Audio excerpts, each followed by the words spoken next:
Did women have a revolution? From the very beginning, women were active participants in the events which brought about so many important changes in the French society. शुरुआत से ही women's जो है बहुत active participant रही इन events की और उनकी वजह से भी काफी हद तक चेंजेस आए फ्रेंच सोसाइटी में. They hoped that their involvement would pressurize the revolutionary government to introduce measures to improve their lives. उनको ये उम्मीद थी कि अगर वो भी इन्वॉल्व होंगी तो जो गवर्नमेंट है जो क्या कहते हैं उस पर प्रेशर पड़ेगा और वो कुछ स्टेप्स उठाएगी ताकि उनकी जिंदगी पे बदलाव आ सके. Most women of the third estate had to work for a living.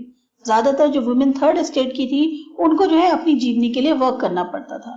They worked as a seamstress for other laundresses, sold flowers, fruits and vegetables at the market and were employed as domestic servants in the houses of the prosperous people. वो ज्यादातर या तो सीने वाली होती हैं जैसे needle and thread use करने वाली या कपड़े धोने वाली, फूल हैं, फ्रूट्स हैं या वेजिटेबल्स हैं इनको मार्केट में बेचती थी या फिर क्या कहते हैं एज अ मेड सर्वेंट की तरह काम करती थी जो बड़े बड़े लोग होते थे उनके घरों में. Most women did not have access to education or job training. ज्यादातर वुमेन्स को अलाउड नहीं था कि वो पढ़ी लिखी हो या उनको जॉब की ट्रेनिंग दिलवाई जाए. Only daughters of nobles or wealthier members of the third estate could study at a convent, after which their families had arranged a marriage for them. जो बड़े बड़े नोबल्स होते थे या जो बहुत पैसे वाले लोग होते थे उन्हीं के घर की लड़कियां जो हैं वो सिर्फ क्या कहते हैं पढ़ने जा सकती थी, चाहे वो थर्ड एस्टेट की ही क्यों ना हो. वो कॉन्वेंट में पढ़ती थी और फिर उनके फैमिली मेंबर्स जो हैं उनकी शादी कर देते थे.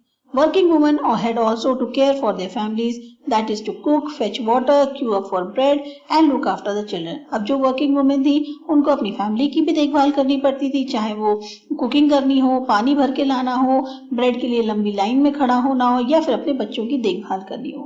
Their wages were lower than those of the men और उनको इस पर भी मेन से जो है कम पैसे मिलते थे. In order to discuss and voice their interest, women started their own political clubs and newspapers. अब अपनी ही बातों को उठाने के लिए और डिस्कशंस करने के लिए जब सारी वुमेन जिनका एक कॉमन इंटरेस्ट शेयर करती थी सबने अपना एक पॉलिटिकल क्लब बनाया और न्यूज़पेपर्स निकाले. About 60 women's club came up in different French cities. लगभग 60 वुमेन क्लब बन गए अलग अलग शहरों में फ्रांस के. The Society of Revolutionary and Republican Women was the most famous among them. इसमें जो Society of Revolutionary Republican Women था वो सबसे ज्यादा फेमस हुआ. One of their main demands was that women enjoy the same political rights as men. अब उनकी जो सबसे एक इम्पोर्टेंट डिमांड थी वो ये थी कि वुमेन्स को भी बिल्कुल सेम पॉलिटिकल राइट्स एंजॉय करने दी जाए जैसे कि मेन करते हैं. Women were disappointed that the Constitution of 1791 reduced them as passive citizens. और जो वुमेन थी उनको बहुत ज्यादा निराशा हुई थी जब कॉन्स्टिट्यूशन 1791 का हुआ था उसमें उनको जो है एक इनएक्टिव सिटीजन की तरह माना गया था. They demanded the right to vote, to be elected to the assembly and to hold political office. उन्होंने कहा कि हमें भी वोट डालने का हक मिलना चाहिए, इलेक्शन में असेंबली के लिए हमें भी खड़े होना है और हम भी पॉलिटिकल ऑफिस में अपनी एक जगह चाहते हैं. Only then they felt would their interest be represented in the new government. तभी उन्हें लगा कि हमारा जो इंटरेस्ट है वो नई गवर्नमेंट जो है उसमें दिखाई देगा. In the early years, the revolutionary government did introduce laws that help improve the lives of women.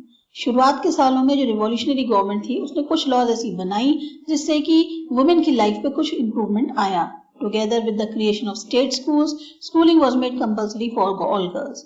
अब जब स्टेट में स्कूल्स बनाए जाने लग गए तो उससे क्या हुआ कि जो गर्ल्स थी सबके लिए जो है स्कूलिंग मस्ट कर दी गई. Their fathers could no longer force them into marriage against their will. उनके जो फादर हैं वो उनको जबरदस्ती किसी भी अपनी विश के खिलाफ या अपनी मर्जी से क्या कहते हैं जबरदस्ती उनकी शादी नहीं कर सकते अगर उनकी मर्जी नहीं है तो. Marriages were made into a contract, entered into freely and registered on civil law. Under civil law. Marriage जो है अब वो एक कॉन्ट्रैक्ट की तरह हो गई थी जो कि क्या कहते हैं रजिस्टर होता था सिविल लॉ के अंडर में. Divorce was made legal and could be applied for by both men and women. Divorce को लीगल कर दिया गया था कि चाहे मेन हो चाहे वुमेन दोनों अप्लाई कर सकते हैं. Women could now train for jobs, could become artists और run small business. अब वुमेन भी उनको भी जॉब्स की ट्रेनिंग दिलवाई जाने लग गई, वो कुछ आर्टिस्ट भी बन गई और कुछ अपने अपने छोटे छोटे बिजनेस चलाने लग गई. Women's struggle for equal political rights, however, continued. और उनका जो स्ट्रगल था कि पॉलिटिकल राइट्स में भी उनको इक्वलिटी मिल जाए तो उसका जो स्ट्रगल था वो चलता रहा. During the reign of terror, the new government issued laws ordering closure of women's club and banning their political activities. जब ये जो रेन ऑफ टेरर चल रहा था उस समय जो नई गवर्नमेंट थी उसने कुछ ऐसी लॉज निकाली जिसमें उन्होंने कहा कि जो जितने भी वुमेन्स क्लब हैं या जो उनकी पॉलिटिकल एक्टिविटीज हैं उनको बैन कर दिया जाए और वुमेन्स क्लब को बंद कर दिया जाए। Many prominent women were arrested and number of them executed. बहुत सारी जो उस समय की लीडर रही होंगी वुमेन वो अरेस्ट कर ली गई और बहुतों को उसमें से फांसी दे दी गई। Women's movements for voting rights and equal wages continued through the next 200 years in many countries of the world. अब ये जो विमेन के आंदोलन थे कि उनकी राइट्स और इक्वल वेजेस जो हैं उसके लिए वोट दिया जाए या वोटिंग कराई जाए, तो वो तब तक चलती रही, जैसे कहना चाहिए अगले 200 सालों तक उन्होंने ये कंटिन्यू रखा और कई हिस्सों में होने लग गया दुनिया की। The fight for the vote was carried out through an international suffrage movement during the late 19th and earlier 20th century.